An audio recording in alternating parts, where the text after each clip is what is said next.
Selamat pagi dan selamat datang di mini seminar Diam Mematikan, Bicara Menyelamatkan. Apa kabar teman-teman semuanya? Baik ya, semoga tetap semangat walaupun cuaca lagi agak bikin mager gitu ya. Tapi gak apa-apa, semoga tetap semangat. Senang sekali bisa bertemu dengan teman-teman semuanya. Saya juga mengucapkan selamat datang kepada Bapak, Ibu dosen. Terima kasih sudah menyempatkan hadir. Sebelum kita lanjut, kayaknya pepatah udah bisikin aku. Kata beliau, tak kenal maka tak sayang. Kalau gitu izinkan aku memperkenalkan diri. Perkenalkan, aku Della. Hari ini akan memandu seminar pagi hari ini. Oke, sebelumnya aku mau spill dulu kali ya. Rangkaian acara hari ini aku yakin banget teman-teman semuanya pasti udah kepo banget kira-kira hari ini rangkaiannya seperti apa. Nah, yang pertama akan ada pemaparan materi dari narasumber pertama, dilanjutkan dengan pemaparan materi dari narasumber kedua, dan yang terakhir yang pastinya yang paling ditunggu-tunggu adalah talk show interaktif dengan narasumber ketiga gitu ya. Dan tema kita kali ini cukup berat, tapi penting banget.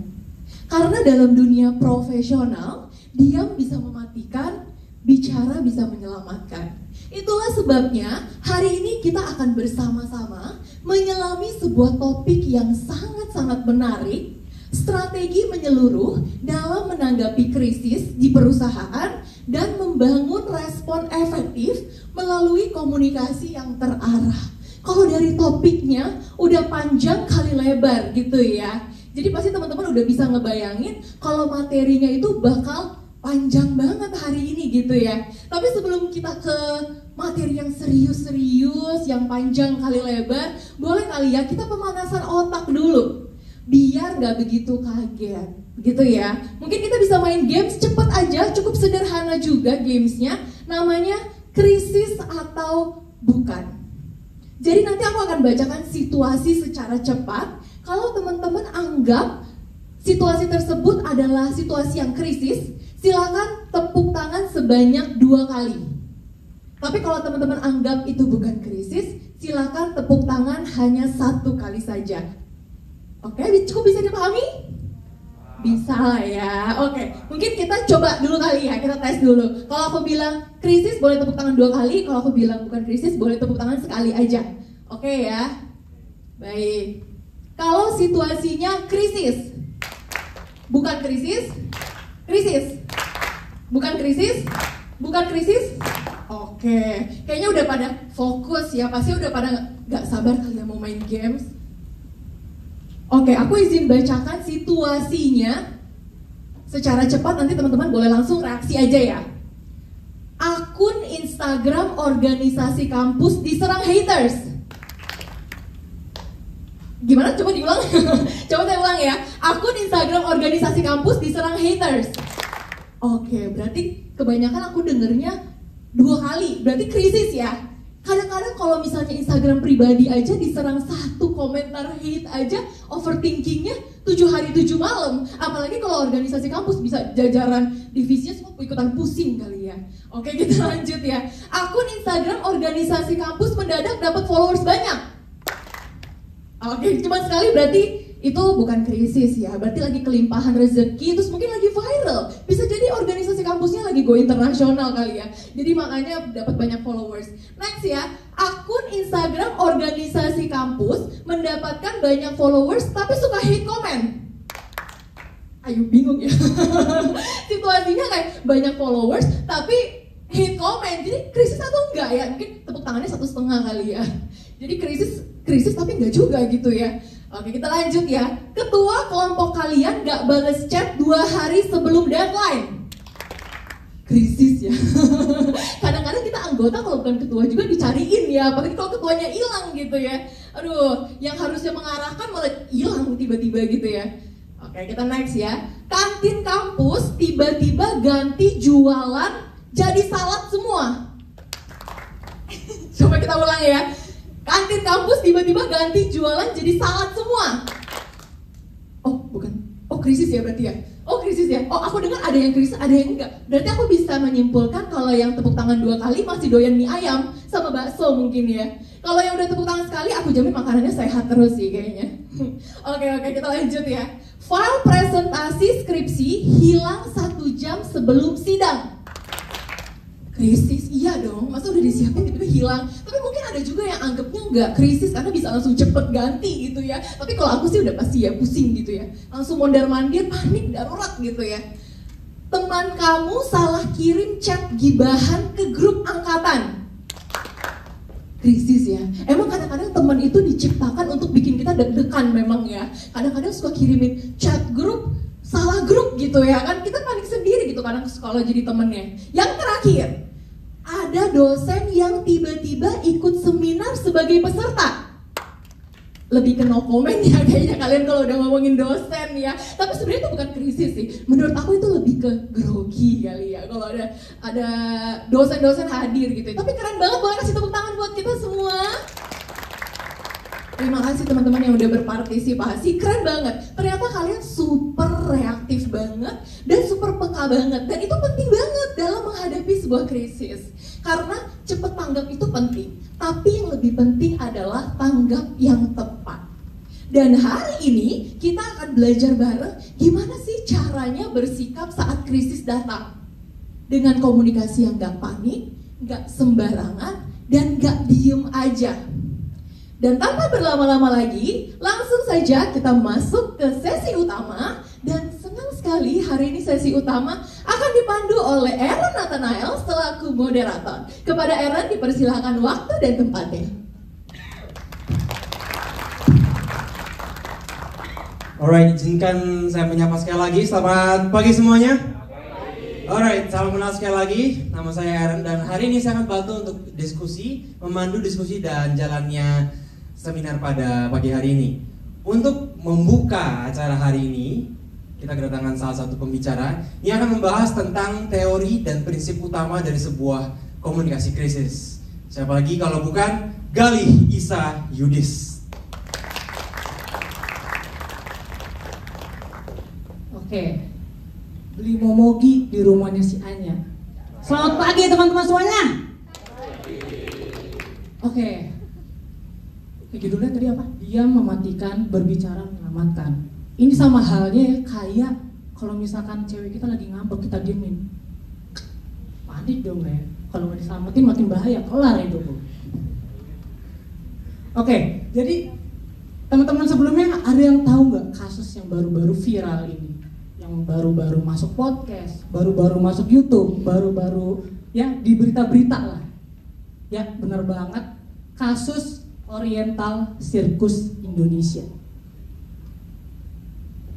Oke, jadi kasus Oriental Circus Indonesia ini apa sih? Jadi kasus Oriental Circus Indonesia ini adanya dugaan pelanggaran HAM atau kekerasan yang dilakukan oleh pihak OCI untuk kepada para pemain-pemainnya. Nah, tahapnya apa sih gitu ya? Sampai sekarang ini ada nggak kejelasannya? Kelanjutannya seperti apa kasus-kasus ini? Kelanjutannya jadi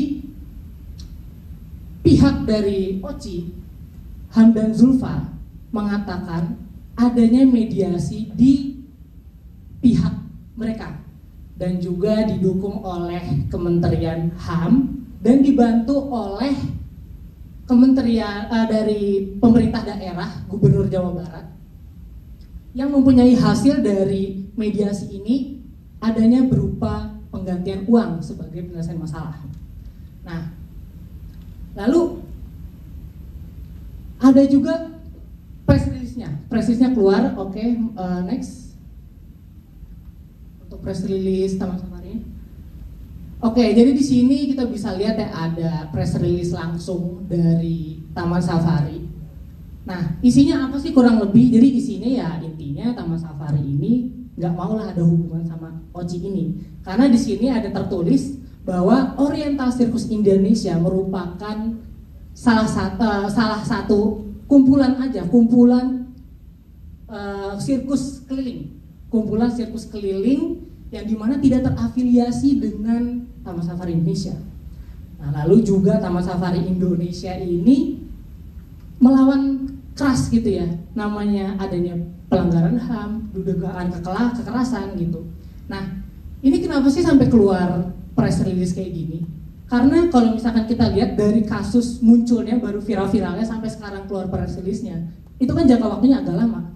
Nah, dengan jangka waktu yang agak lama, timbullah spekulasi publik yang bisa, ya kita bisa tahu kayak, wah kasian ya kalau misalkan ke Taman Safari kita ngelihat ini. Jadi orang tuh nyamain antara Oci sama Taman Safari itu disama-samain gitu, yang padahal kenyataannya beda.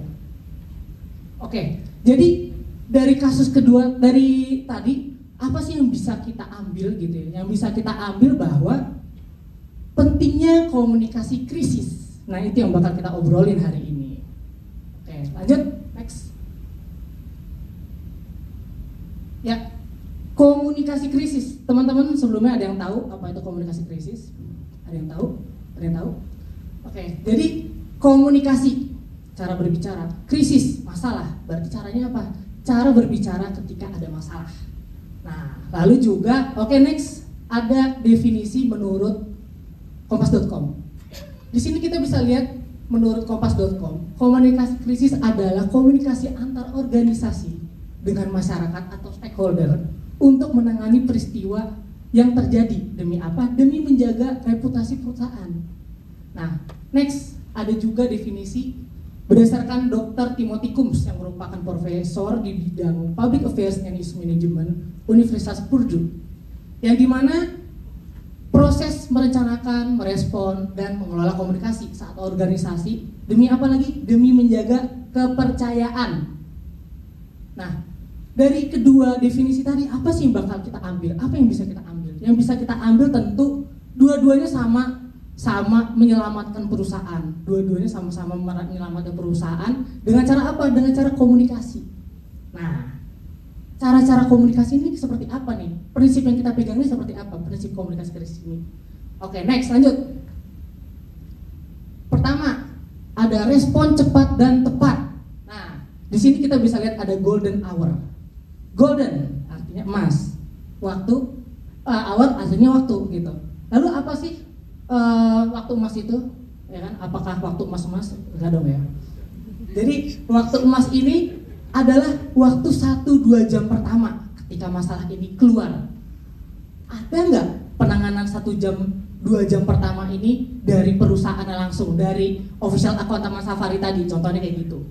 Nah, ketika perusahaan langsung tanggap ya, respon cepat dan tepat, maka akan terhindarnya spekulasi publik. Jadi publik nggak kepikiran kayak tadi nih yang menyamain Oci sama Taman Safari gitu. Jadi nggak ada waktu untuk itu. Jadi kayak lebih kayak make it clear gitu. Nah, poinnya apa? Balik lagi membangun kepercayaan. Dengan hal itu kita bisa membangun kepercayaan lagi. Ternyata, ternyata beda ya Oci sama Taman Safari, contohnya kayak gitu. Oke, lanjut. Next. Nah, di sini ada keseimbangan penyampaian. Nah, yang pertama nih ada logo nih, simbol transparansi. Oke. Transparansi ini yang berarti jujur, sejujur-jujurnya. Tapi tetap ada batasannya. Tidak membuka rahasia perusahaan. Kenapa sih nggak boleh dibuka rahasia perusahaannya? Karena ini bisa jadi ancaman, threat. Kalau misalnya kita pernah belajar SWOT ya, Strength, Weakness, Opportunity, Threat. Nah, ini bisa jadi threat, kompetitor perusahaan untuk perusahaan kita gitu. Jadi nggak baik kalau misalkan semuanya jujur, cuman semuanya dibongkar. Lalu yang kedua, ada informatif bukan defensif. Nah, informatif ini berarti jujur, benar adanya gitu ya. Kayak contoh misalkan saya as a public relationship di Taman Rekreasi, kayak misalnya contoh, ya memang saya menyadari memang ada kejadian kecelakaan insiden ini. Nah, seperti apa penyelesaiannya? Namun kita sudah membawa korban ke rumah sakit terdekat, sudah menjalani perawatan intensif. Contoh kayak gitu. Jadi orang-orang bakal mikir kita, wah ternyata dia tanggung jawab ya gitu, ada insiden tanggung jawab ya gitu. Balik lagi apa? Menjaga kredibilitas lagi. Akhirnya orang-orang tahu kita bertanggung jawab ya walaupun ada insiden ini gitu. Oke, lanjut. Next.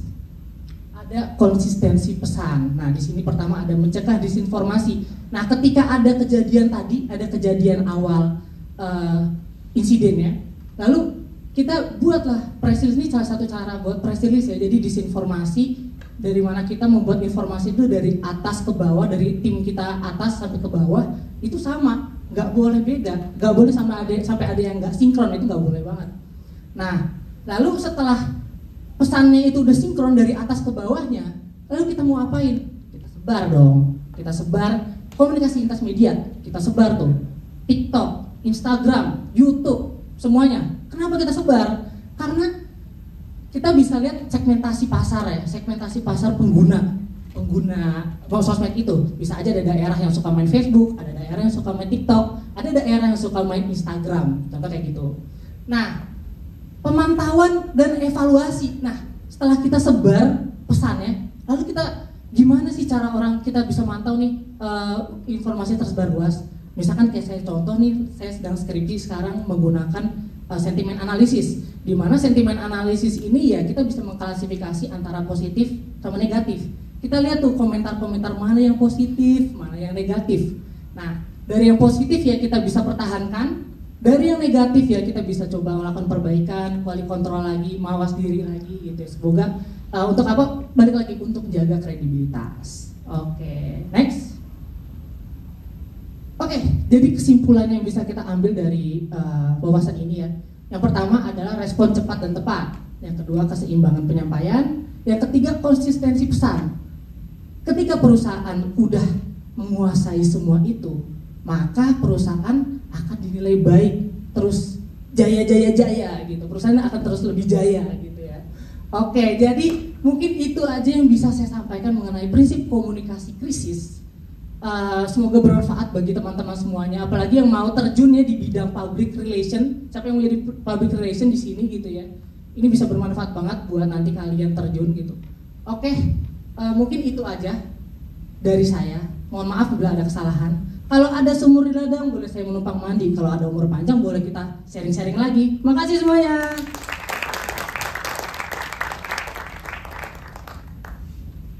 Terima kasih Gali. Di rumah saya ada sumur Gali. Gak ada hubungannya ya. Terima kasih Gali untuk pemaparan teorinya tentang komunikasi krisis. Kalau itu tadi poin-poin besarnya sebenarnya dari secara teoritis gimana sih tahapan-tahapan untuk mengkomunikasikan masalah yang kita terima khususnya di dunia profesional atau di organisasi atau di perusahaan. Tapi buat kali ini nextnya kita mau baca lebih spesifik lagi tentang strategi yang bisa kita lakukan dengan lebih detail. So for the next one kita undang Adrianus Ezekiel.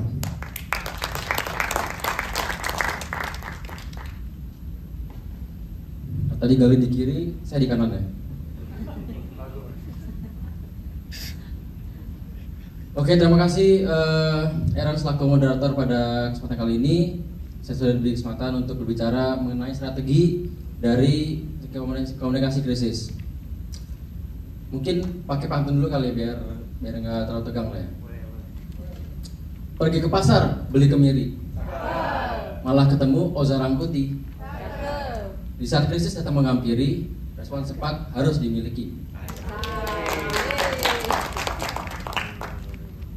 Bayangin gini deh, suatu perusahaan dari pokoknya usaha udah besar dah, multinasional, mengalami kebocoran data yang mengakibatkan banyaknya data pengguna itu dijual. Atau kayak contoh besar itu PDN lah, Pusat Data Nasional, yang dimana datanya itu dijual atau tersebar luas di platform perpajakan gitu.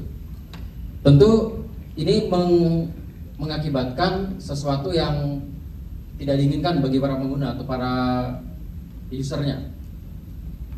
Pengguna mungkin bisa beruntuk istilahnya pengguna mungkin bisa menurunkan kepercayaan dari perusahaan tersebut karena adanya kebocoran data. Nah,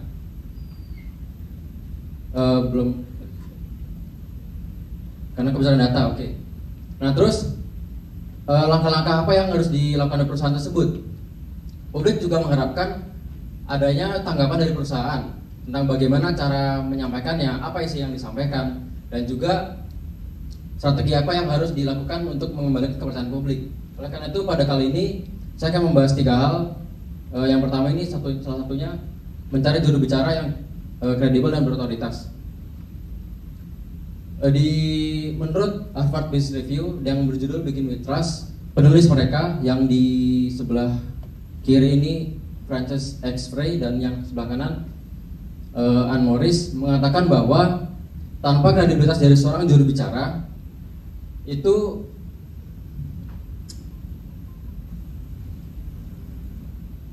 isi yang disampaikan dari perusahaan itu tidak tersampaikan dengan baik, sehingga bisa malah memperkeruh keadaan. Oleh karena itu juru bicara harus bisa menguasai 3 hal ini. Next. Nah, yang pertama, memahami situasi internal dengan mendalam. Kita harus tahu, seorang juru bicara harus tahu akar permasalahan, bagaimana cara mengatasinya, dan paham betul apa yang dikatakannya. Di sini saya mengambil contoh krisis Tylenol. Bagi yang belum tahu, Tylenol itu merupakan produk dari Johnson & Johnson. Tahun 1982, krisis Tylenol melanda. Bagi yang belum tahu, krisis Tylenol itu juga adanya produk dari Johnson & Johnson ini mengandung cyanida sehingga menewaskan beberapa orang. Nah, CEO Johnson & Johnson yaitu James Burke, gambar ini itu tampil depan media menyampaikan empati kepada korban karena dia sebagai CEO pasti dia mengetahui situasi internal secara mendalam, akar permasalahan jelas. Sehingga dengan hasil dia bermediasi di media, di depan publik, tampil di depan publik, akhirnya dia bisa mengembalikan kepercayaan publik yang pada saat itu turun sangat drastis. Lalu next, juru bicara juga mampu menjaga ketenangan di bawah tekanan. Juru bicara di tengah keterpurukan perusahaan karena ada masalah, juru bicara juga harus mampu menjaga ketenangan di bawah tekanan dari tekanan media, tekanan pemerintah, dan lain sebagainya. Di sini saya mengambil contoh Bapak Ahmad Sudianto pada tahun 2020 kemarin sebagai juru bicara pemerintah untuk COVID-19. Nah, di tengah terpaan kasus COVID yang sangat besar, beliau tetap tenang menyampaikan data dan perkembangan COVID-19 di Indonesia. Walaupun mungkin keluarga beliau atau beliau sendiri kesehatannya mungkin tidak sebaik sebelumnya, sehingga ketenangan yang dipunya oleh seorang juru bicara itu sangat penting. Lanjut. Nah, yang terakhir, juru bicara juga harus memiliki otoritas dan kepercayaan dari publik. Otoritas itu menciptakan sebuah legitimasi.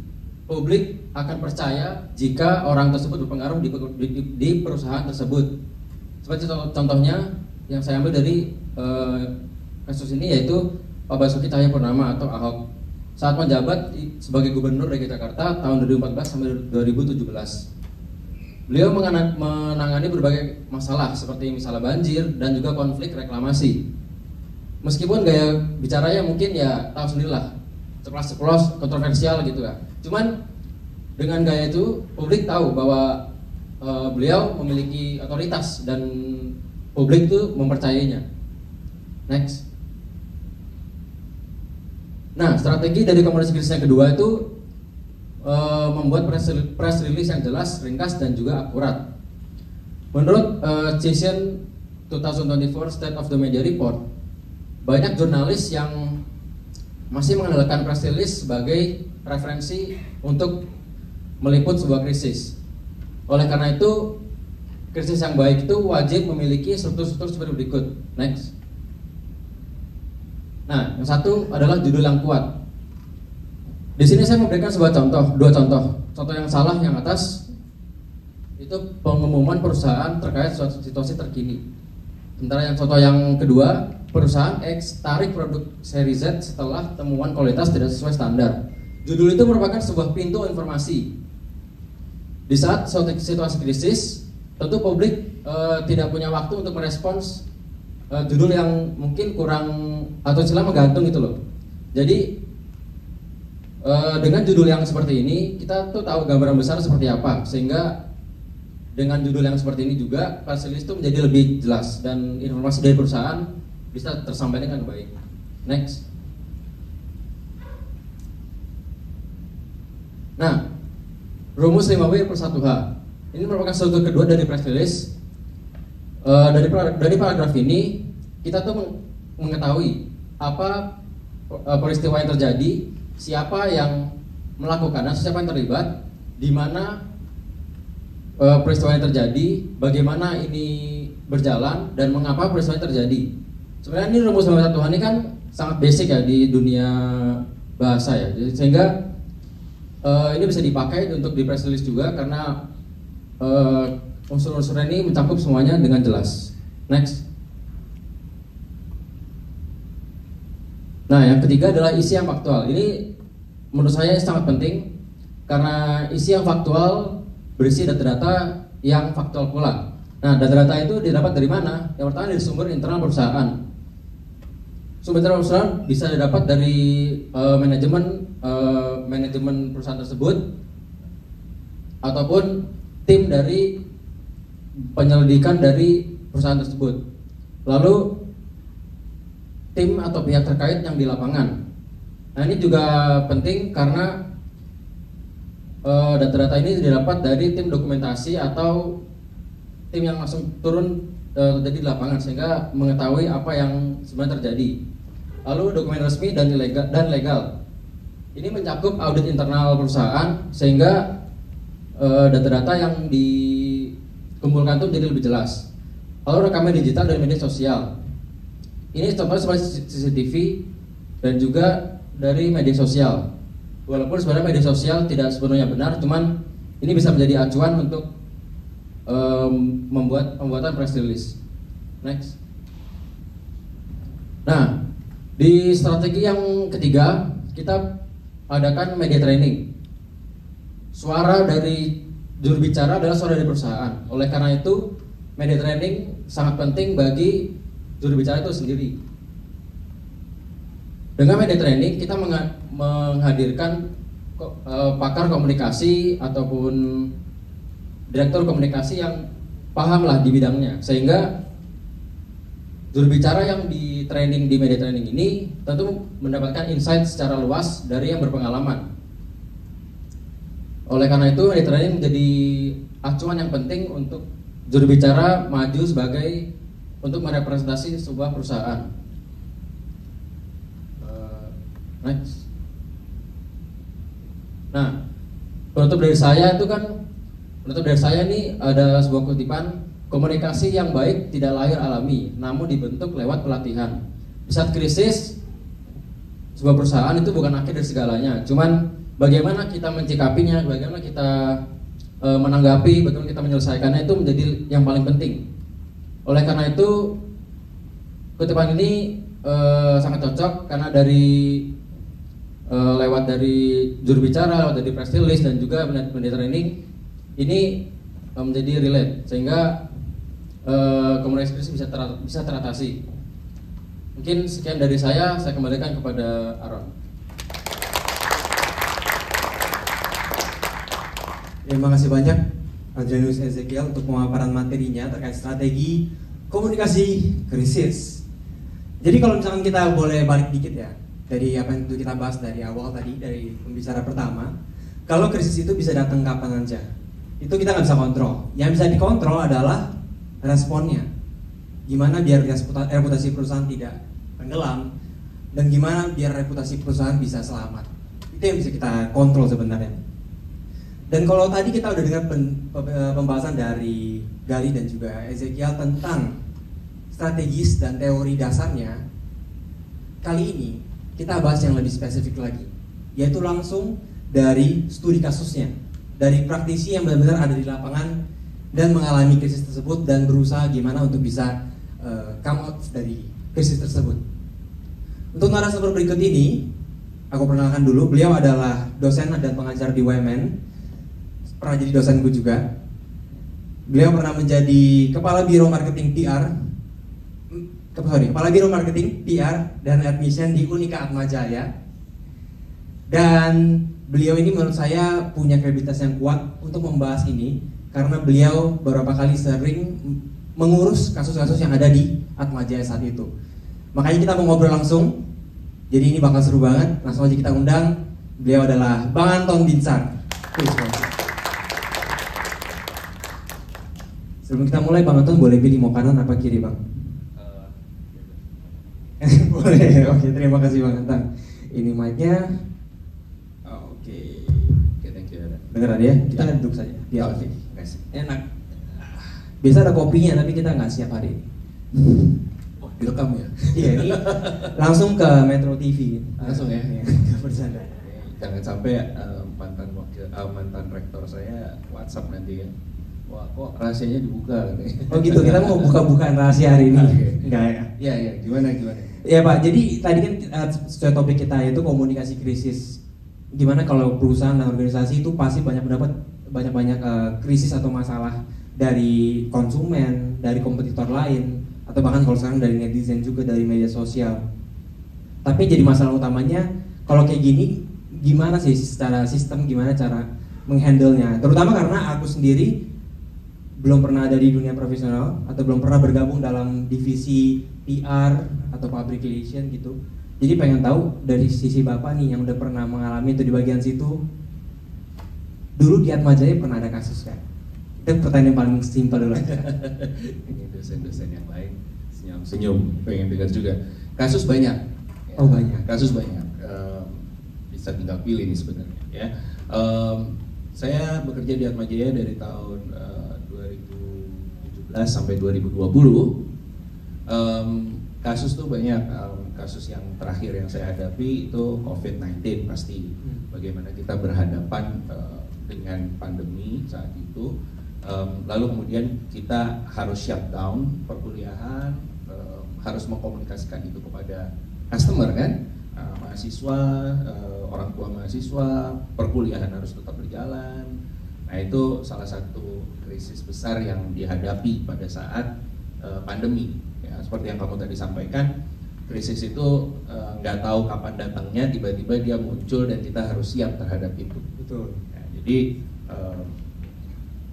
dalam hal si pandemi COVID itu, kami mesti merumuskan sesuatu. Jadi pada saat itu kita membuat satu buku panduan, guidance, untuk menghadapi krisis tersebut. Bagaimana cara kita bisa mengkomunikasikan krisis yang sedang dihadapi. Ya, jadi kita pilih-pilih tuh stakeholdersnya siapa aja. Kita mau ngomong ke pemerintah juga lagi bingung pada saat itu. Jadi Atma Jaya termasuk salah satu kampus yang ditanya bagaimana cara Atma Jaya bisa menghadapi situasi perkuliahan seperti ini, ya. Mas Menteri waktu itu, Mas Nadiem Makarim, kita diundang online, banyak kampus-kampus lain, itu kita diajak urun rembuk. Ya kebetulan pada saat itu memang sudah kita pakai sistem online, ada Microsoft Teams kami pakai, jadi kami alihkan ke sana, dan itu jadi salah satu yang bisa digunakan pada saat itu. Itu kalau kita bicara tentang perkuliahannya, itu kita sampaikan kepada orang tua, mahasiswa, ya. Tapi lain lagi ceritanya kalau misalnya stakeholders lain yang tanya, misalnya dari Dikti nanya gitu ya, kita sudah mempersiapkan jawaban dan juga orang yang akan menjawab. Jadi kalau dari Dikti itu urusannya akademis dan lain-lain gitu ya, itu kita sudah mempersiapkan, kita train wakil rektor 1 untuk menjawab. Ya, wakil rektor 1 bidang akademik, mereka sudah mempersiapkan, mereka harus jawab apa nih tentang pertanyaan tersebut. Gitu ya. Lain lagi ceritanya kalau misalnya yang nanya media. Ya, dari media. Nah media kita sudah siapkan juga. Kalau media kita PR yang handle, humas gitu ya. Atau kalau mereka mau tembus ke rektor, ya kita coba sampaikan ke rektor. Tapi rektor tahu semua tuh apa yang menjadi buku panduan kita. Jadi tiap jawaban sudah ditentukan, tiap person sudah ditentukan juga, sehingga ketika ada lanjutan dari krisis tersebut, itu bisa dengan segera. Jadi cepat gitu, karena udah ada buku panduannya, dan itu terlalui dengan baik pada akhirnya. Itu COVID. Yang COVID ya. Kalau boleh tahu ini buku panduan ini muncul ketika krisis yang baru muncul atau memang sudah dipersiapkan sebelumnya? Jadi COVID itu kan pertama kali memang tidak diakui oleh pemerintah Indonesia. Baru diakui itu Februari 2020 ya. Nah, tapi sebelum itu sudah muncul di Desember ya kalau nggak salah, itu udah ada tuh sebetulnya COVID. Nah kami di Desember itu kami sudah bersiap-siap karena kampus di Atma itu kan ada fakultas kedokteran. Jadi mereka paham sekali situasinya. Jadi waktu itu kita sudah bikin tim task force untuk menghadapi isu ini. Kalau ini meledak, seperti apa yang harus kita lakukan. Jadi wakil rektor semua ngumpul, PR semua ngumpul, itu setiap bagian kita ngumpul, kita bikin guidance-nya, siapapun itu kita brief, termasuk misalnya kan kalau orang datang bisa aja ya, orang tua mahasiswa tuh datang terus nanya-nanya, ini gimana ya situasi kampus, aman atau enggak gitu. Nah itu bahkan sampai ke di sana ada namanya Biro Sarana Prasarana gitu ya. Itu kita brief juga mereka untuk menyampaikan bahwa di setiap titik ada nih kita masuk itu sudah dijaga, harus pakai masker, lalu kemudian harus cuci tangan dan lain sebagainya. Itu mereka sampaikan safety-nya seperti apa kalau masuk di gedung. Nah itu udah di brief masing-masing. Jauh sebelum bahkan pemerintah mengakui. Sebelum pemerintah mengakui. Just in case kalau iya, ternyata beneran meledak. Ternyata beneran meledak dan ya kami udah cukup siap dengan itu sehingga pada saat itu ya kita bisa handle dengan sangat baik gitu. Itu COVID. Bahkan sampai ke istilahnya divisi terkecilnya atau terbawahnya gitu, Ya, semuanya ya.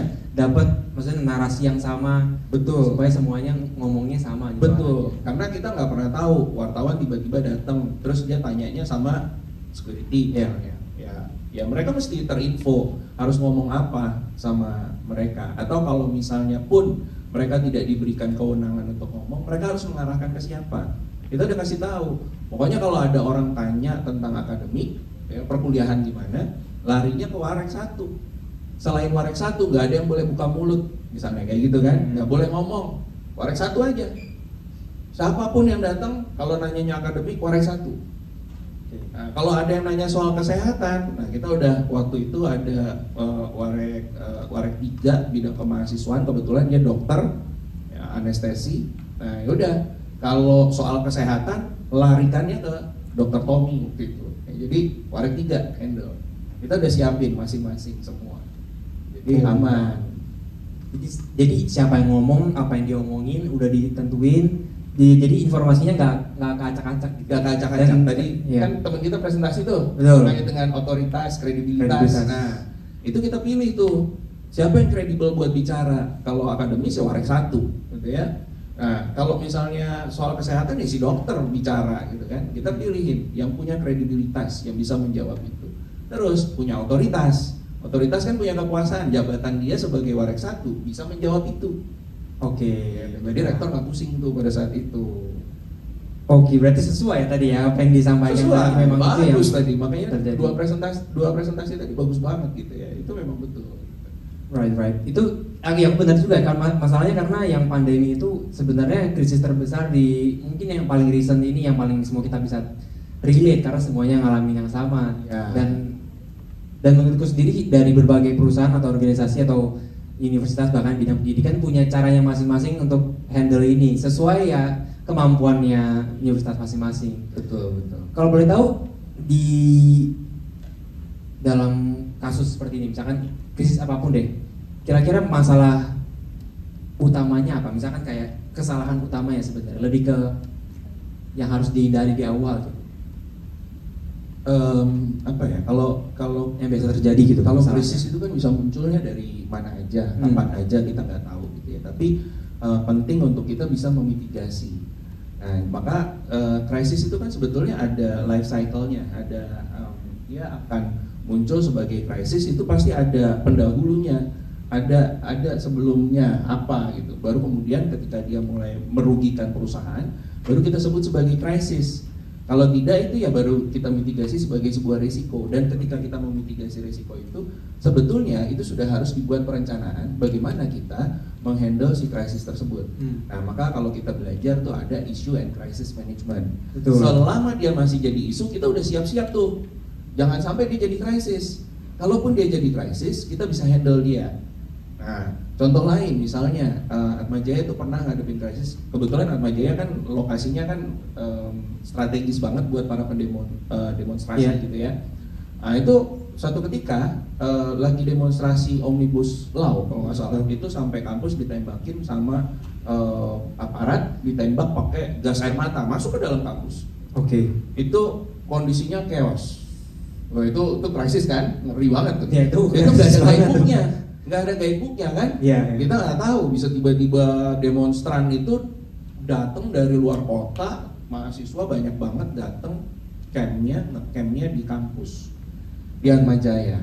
Nah bayangin, kita mau buka kampus nggak mungkin gitu ya, kita buka kampus mereka masuk semua ke kampus ribuan orang, nggak mungkin. Kita tutup kampus tapi kemanusiaan gimana gitu ya.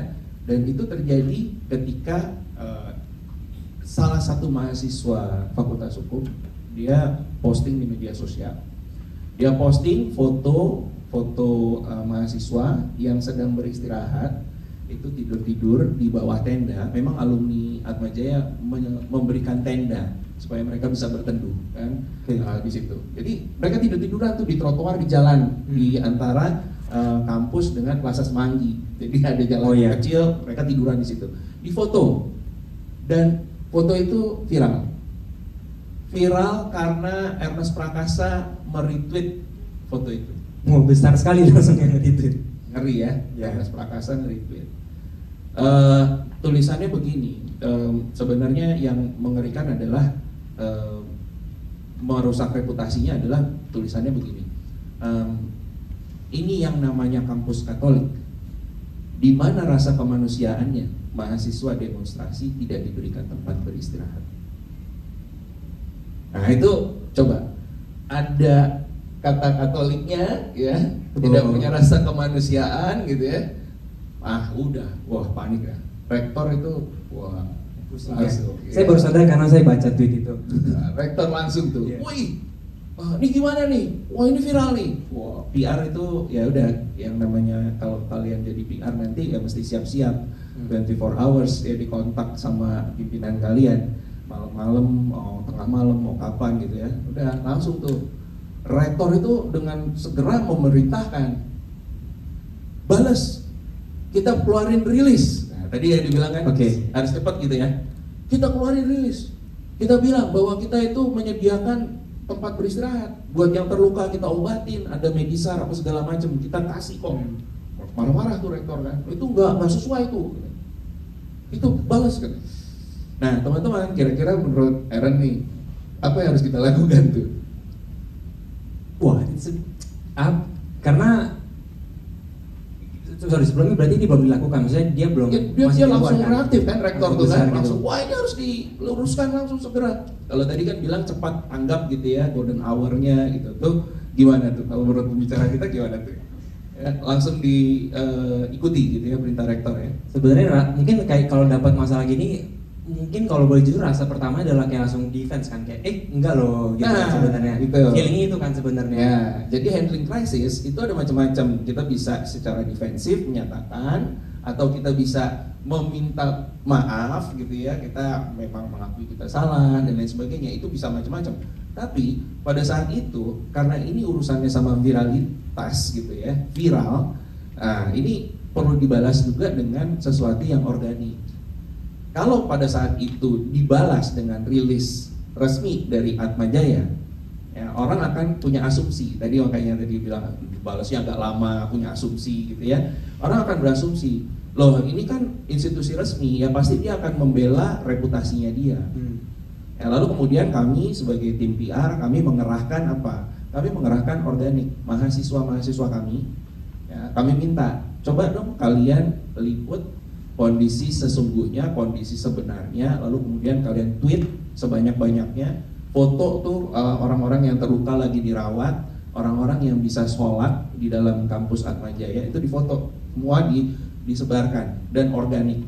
Akhirnya nyampe ke Ernest Prakasa minta maaf pada saat itu. Oh wow. Ya, jadi terselesaikan. Nah, cuma caranya bisa beda kan? Banyak. Kita bisa defensif menyatakan, oh enggak begitu, tapi orang lain kita perlu pikirkan respon dari orang lain setelah kita melakukan sifat yang defensif tadi. Jangan-jangan jadi malah negatif terhadap reputasi kita. Nah, kita bisa cari cara lain gitu. Right. Karena kan kadang aku mikir sendiri press release itu jawaban paling kredibel, jawaban paling jelas dari perusahaan yang bisa dikasih. Tapi ternyata bisa jadi maksudnya malah bodoh balik ya, karena bisa jadi bumerang buat kita juga. orang udah mungkin lihatnya kayak ya ini too good to be true lah, ini pasti dia Yes. pasti dia bela gitu kan. Nah, ketika itu terjadi, Ernest Prakasa lihat bahwa oh ternyata kenyataannya nggak seperti itu, mereka minta maaf, apalagi kemudian itu mereka nggak bisa pulang sebenarnya. Mahasiswa itu nggak bisa pulang karena tol itu ditutup. Jadi tol ke arah luar kota ditutup pada saat itu. Dari Unika Atmajaya itu kami memfasilitasi sewain bis sampai mereka bisa pulang. Dan pada akhirnya mereka sendiri yang memviralkan, mereka nyanyi-nyanyi, yel terima kasih Atmajaya sambil foto gitu ya, dan itu viral banget. Nah, udah terselesaikan, rektor jadi tenang lagi gitu. Itu kondisi pada saat itu. Wah itu serem banget ya, maksudnya karena kita nggak bisa tebak apa outcome yang bisa terjadi, maksudnya memilih antara presiden atau organik ya. Jadi sama-sama kita nggak tahu outcome-nya apakah berhasil akan seperti apa. Ya, tapi pada saat itu kami juga konsul. Kami juga konsul ke beberapa wartawan, teman-teman wartawan gitu ya. Kan PR kan banyak dijaring dengan wartawan. Ini gimana kalau kita balas dengan resmi? Gimana? Jangan. Udah organik aja. Jangan reaktif terhadap kayak gini, biarin aja. Nanti rektor marah, kita kan gitu ya. Di dalam organisasi kita juga punya tekanan. Tadi sebut tekanan ya. Di dalam organisasi itu ada tekanan dari pimpinan. Pimpinan bilang, pokoknya saya suruhnya begini gitu. Tapi kok kenapa kalian nggak lakukan? Mana nih kok rilisnya belum keluar? Itu dikejar terus sama rektor. Nah, ya kan yang di bawahnya lagi pusing, pressure kan? Lagi sementara di bawah kita konsultasi bahwa ya sebaiknya jangan pakai yang resmi, sebaiknya pakai organik. Nah itu kita lakukan itu walaupun tidak sesuai arahan rektor, tapi ketika kita yakin bahwa outcome-nya akan baik, ya akhirnya juga rektor, oh ya udah oke. Berarti peran dari pemimpin ya, atau maksudnya kepala divisinya atau tadi kepala dari urutan jabatannya, maksudnya itu pengaruh itu untuk ngatur outcome dari PR-nya ya. Ya, jadi kalau salah ini gimana ya? Jadi gini, teman-teman semua, Aaron, yang namanya pimpinan tertinggi itu kan memang pimpinan tertinggi, tapi dia kan tidak menguasai semua hak. Betul. Ya kan? Kebijakan, keputusan memang dia punya hak tertinggi. Tetapi ketika kita bicara hal yang tadi itu kan teknikal banget, sangat yang outcome-nya akan seperti apa. Nah, managers di bawah itu mesti punya kemampuan untuk ambil resiko, mesti punya kemampuan untuk mempertimbangkan segala macam kemungkinan yang akan muncul, termasuk kalau itu jadi hal yang negatif dan dia kemungkinan dipecat. Ada kemungkinan ke sana. Ada kemungkinan di sana. Ya seorang PR, seorang manajer yang baik ya dia akan memutuskan sesuatu berdasarkan opini dan pertimbangan dia, lalu kemudian dia akan mengambil resiko itu, termasuk kalau misalnya dia mengambil salah keputusan dan dia disanksi oleh perusahaan, bisa saja terjadi seperti itu. Wah, jadi sebenarnya bahkan di divisi kecilnya pun sebenarnya juga pusing sendiri, tapi atasnya ditekan. Betul. Padahal mungkin di divisi ini punya keahliannya masing-masing yang dia tahu apa yang dia kerjakan, tapi mungkin nggak sesuai sama atasannya kan. Jadi bisa jadi bentrok juga. Ya, pada akhirnya ya apa yang terjadi di ujung itu akan membenarkan keputusan yang kita ambil. Jadi kita berjuang betul-betul supaya si organik ini memang betul-betul jalan, bisa menyampaikan apa yang terjadi sesungguhnya, dan outcome-nya adalah apa yang kita harapkan. Kita tuh fight banget ke sana. Sampai PR itu ya memang nemenin mahasiswa-mahasiswa itu sampai tengah malam nginep di kampus untuk produksi lihat mereka. Nah ini mungkin balik sedikit ke yang sebelum-sebelumnya. Kan pastinya krisis di organisasi kan nggak cuma 1-2 gitu, dan nggak bisa ditebak variatifnya gitu kan, sangat aneh-aneh kadang. Siapa bisa bikin tiba-tiba kampusnya kena gas air mata, siapa bisa bikin tiba-tiba ada virus yang melanda satu Indonesia gitu kan. Tapi aku mikir kalau misalkan kayak gitu, apakah perusahaan tuh harus siapin template response? Apakah itu kayak sebuah salah satu metode yang biasa dilakukan, kayak kalau ada masalah ini keluar ini atau based on kasus gitu? Biasa. Ya, sebenarnya ketika ada isu yang dihadapi itu bisa dibuat template-nya. Ya, kalau misalnya dia tentang edukasi gitu ya, hal-hal yang bisa dipetakan sesuai dengan edukasi itu bisa dibuat pengelolaan krisisnya. Ya, kalau misalnya kita pilih stakeholdersnya. Misalnya kalau urusannya terkait dengan pendidikan, itu siapa sih customer kita? Masalah yang kerap muncul dari customer apa? Kemungkinan komplain dan lain sebagainya.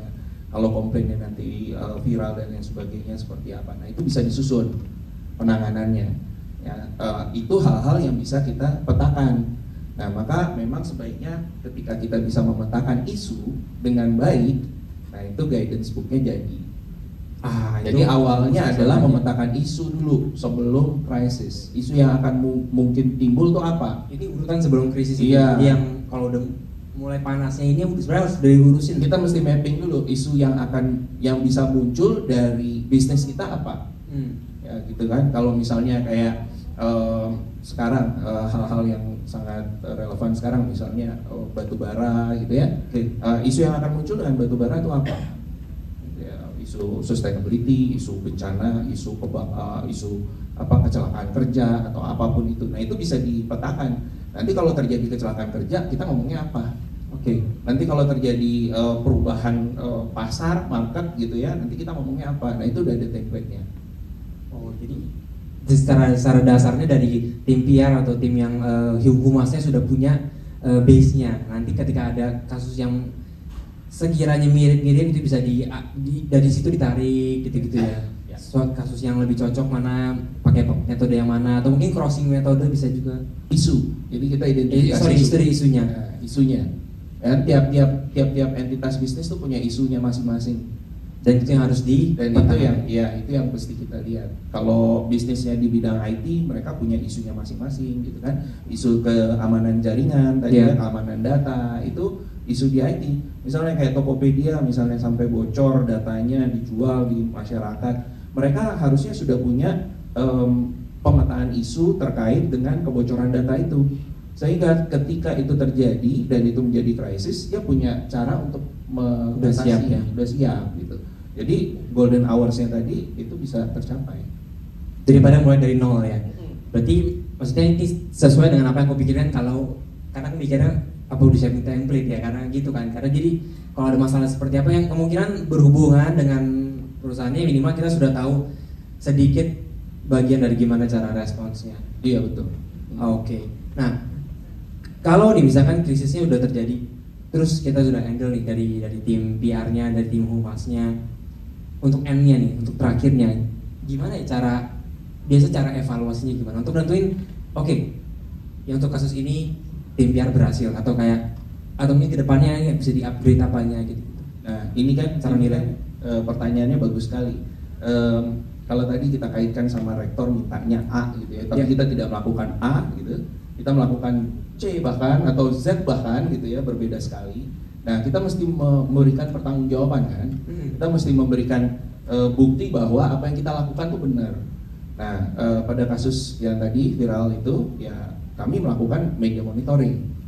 Ya, media monitoring kita lihat di pemberitaan-pemberitaan seperti apa, kita cek semua semua sosial media. Lalu kemudian kita pakai tools kan, social listening toolsnya kita pakai. Pada saat itu ada lonjakan pembicaraan tentang Unika Atmajaya seperti apa, sentimennya positif atau negatif seperti apa. Nah itu kelihatan tuh mulai dari timelinenya ketika krisisnya muncul, Ernest langsung tweet, wow banyak banget yang balas, yang retweet gitu ya, banyak banget, itu kan langsung naik. Lalu kemudian kelihatan grafiknya, dia mulai turun tergantikan dengan apa. Nah itu kita screen capture semua, kita bikin laporan.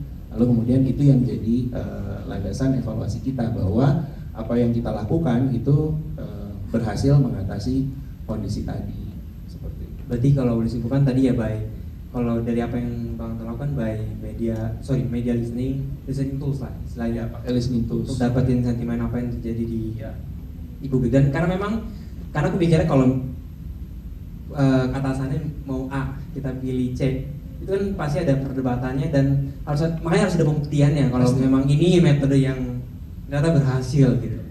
Dan apakah ini jadi evaluasi untuk kedepannya? Maksudnya apakah dimitingkan untuk kayak ini mungkin kalau kasus seperti ini harus seperti ini gitu ya? Ya intinya sih sebenarnya begini, kalau kita bekerja itu atasan tidak pernah salah. Oh gitu, itu peraturan pertama ya? Kalau atasan salah balik lagi Ke peraturan pertama. Iya, itu yang peraturan kedua kan. Iya. Ya artinya apa? Bisa jadi pada saat itu kan rektor reaktif gitu ya, panik dengan citranya. Karena rektor juga sempat dikirimin bantal sama ayam. Bantal? Bantal tidur sama ayam. Oh, dari rektorat sama mahasiswa karena dianggap tidak mengeluarkan statement apapun. Oke, semacam threat gitu ya. Jadi diledek lah gitu ya, chicken lo, ayam lo gitu kan Oke. istilahnya.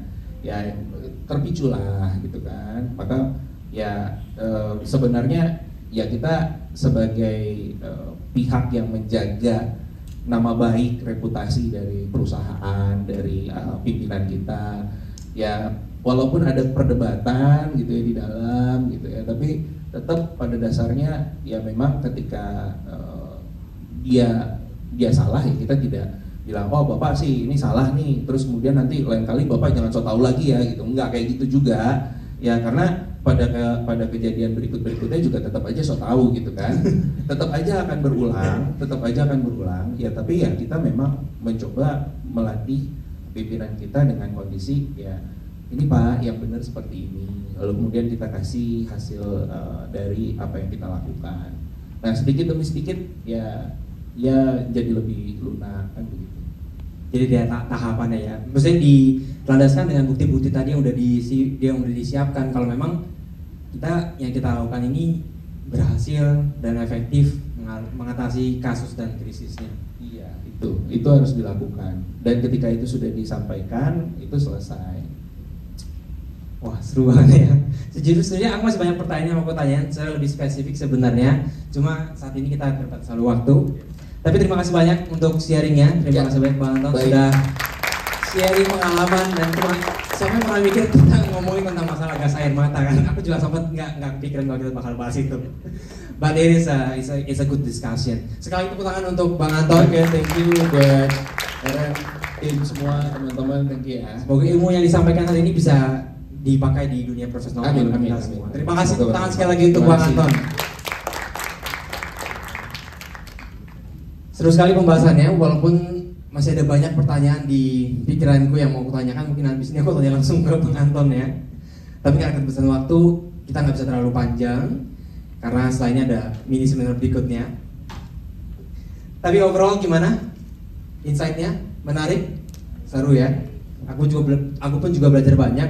Semoga ilmu yang kita pelajari hari ini bisa kepake di dunia profesional nanti, atau dimanapun kita nanti bekerja atau melakukan usaha apapun itu, supaya semuanya bisa kepake. Kalau gitu sekian dari pembahasan seminar hari ini. Saya kembalikan lagi kepada MC kita, Fredela. Seru ya, nggak kerasa ya teman-teman ya, kita udah sampai di penghujung acara mini seminar Dia Mematikan Bicara Menyelamatkan. Boleh dong aku minta tepuk tangan sekali lagi untuk narasumber yang keren banget, yang pastinya udah berbagi wawasan, pengalaman, dan strategi menghadapi krisis dengan komunikasi yang efektif. Hari ini kita udah belajar banyak banget, mulai dari bagaimana sih krisis itu tidak selalu berarti kehancuran. Bisa aja mungkin ini momen penting untuk memperbaiki citra ataupun reputasi dari perusahaan.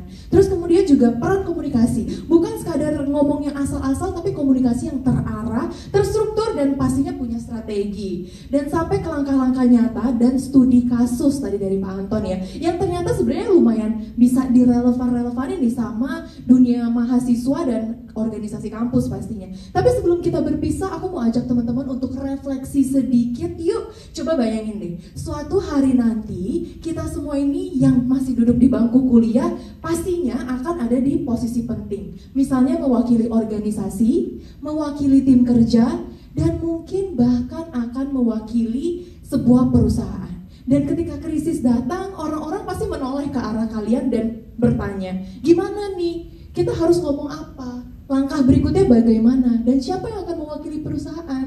Dan mudah-mudahan ketika waktu itu datang, kalian bisa bilang, tenang, kita bisa atasi ini, kita pernah belajar di sini.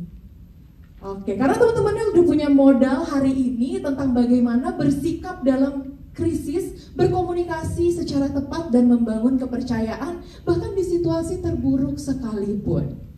Sebelum saya tutup, Izinkan saya mengucapkan terima kasih yang sebesar-besarnya kepada seluruh narasumber yang telah meluangkan waktu dan membagikan ilmunya, kepada moderator kita, Aaron Nathanael, yang telah memandu diskusi dengan sangat luar biasa, dan tentu saja untuk teman-teman peserta seminar yang telah menyempatkan untuk hadir dan sudah aktif, seru, dan antusias dari awal hingga akhir acara. Semoga apa yang kita pelajari hari ini gak cuma selesai di ruangan ini saja, tapi bisa dibawa pulang, difikirkan, dan jadi bekal di masa depan. Mohon maaf apabila ada salah kata maupun perbuatan. Aku Della, pamit undur diri, sampai jumpa di acara-acara selanjutnya.